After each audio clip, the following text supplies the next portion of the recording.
First Kings, chapter 14. At that time Ahijah the son of Jeroboam fell sick. And Jeroboam said to his wife, Arise, I pray thee, and disguise thyself, that thou be not known to be the wife of Jeroboam, and get thee to Shiloh. Behold, there is Ahijah the prophet, which told me that I should be king over this people. And take with thee 10 loaves and cracknels, and a cruse of honey, and go to him. He shall tell thee what shall become of the child. And Jeroboam's wife did so, and arose, and went to Shiloh, and came to the house of Ahijah. But Ahijah could not see, for his eyes were set by reason of his age.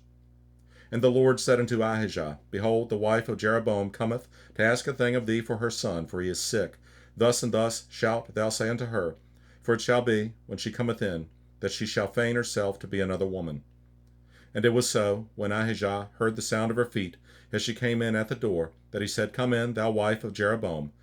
Why feignest thou thyself to be another? For I am sent to thee with heavy tidings. Go tell Jeroboam, Thus saith the Lord God of Israel, Forasmuch as I exalted thee from among the people, and made thee prince over my people Israel, and rent the kingdom away from the house of David, and gave it to thee, and yet thou hast not been as my servant David, who kept my commandments, and who followed me with all his heart, to do that only which was right in mine eyes, but hast done evil above all that were before thee. For thou hast gone and made thee other gods, and molten images, to provoke me to anger, and hast cast me behind thy back. Therefore, behold, I will bring evil upon the house of Jeroboam, and I will cut off from Jeroboam him that pisseth against the wall, and him that is shut up and left in Israel, and will take away the remnant of the house of Jeroboam, as a man taketh away dung, till it be all gone. Him that dieth of Jeroboam in the city shall the dogs eat, and him that dieth in the field shall the fowls of the air eat, for the Lord hath spoken it. Arise thou therefore, get thee to thine own house, and when thy feet enter into the city, the child shall die. And all Israel shall mourn for him, and bury him. For he only of Jeroboam shall come to the grave, because in him there is found some good thing toward the Lord God of Israel in the house of Jeroboam. Moreover, the Lord shall raise him up a king over Israel, who shall cut off the house of Jeroboam that day. But what, even now? For the Lord shall smite Israel as a reed is shaken in the water, and he shall root up Israel out of this good land, which he gave to their fathers, and shall scatter them beyond the river, because they have made their groves, provoking the Lord to anger. And he shall give Israel up because of the sins of Jeroboam, who did sin, and who made Israel to sin. And Jeroboam's wife arose and departed, and came to Tirzah. And when she came to the threshold of the door, the child died. And they buried him, and all Israel mourned for him, according to the word of the Lord, which he spake by the hand of his servant Ahijah the prophet. And the rest of the acts of Jeroboam, how he warred, and how he reigned, behold, they are written in the book of the Chronicles of the kings of Israel.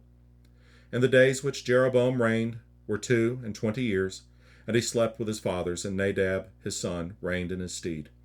And Rehoboam the son of Solomon reigned in Judah. Rehoboam was 41 years old when he began to reign, and he reigned 17 years in Jerusalem, the city which the Lord did choose out of all the tribes of Israel to put his name there. And his mother's name was Naamah, and Ammonitis. And Judah did evil in the sight of the Lord, and they provoked him to jealousy with their sins which they had committed, above all that their fathers had done. For they also built them high places and images and groves on every high hill, and under every green tree. And there were also Sodomites in the land, and they did according to all the abominations of the nations, which the Lord cast out before the children of Israel. And it came to pass in the 5th year of King Rehoboam, that Shishak, king of Egypt, came up against Jerusalem. And he took away the treasures of the house of the Lord, and the treasures of the king's house. He even took away all, and he took away all the shields of gold which Solomon had made. And King Rehoboam made in their stead brazen shields, and committed them unto the hands of the chief of the guard, which kept the door of the king's house. And it was so, when the king went into the house of the Lord, that the guard bare them and brought them back into the guard chamber. Now the rest of the acts of Rehoboam, and all that he did, are they not written in the book of the Chronicles of the kings of Judah? And there was war between Rehoboam and Jeroboam all their days. And Rehoboam slept with his fathers, and was buried with his fathers in the city of David. And his mother's name was Naamah, and Ammonitis, and Abijam his son reigned in his stead.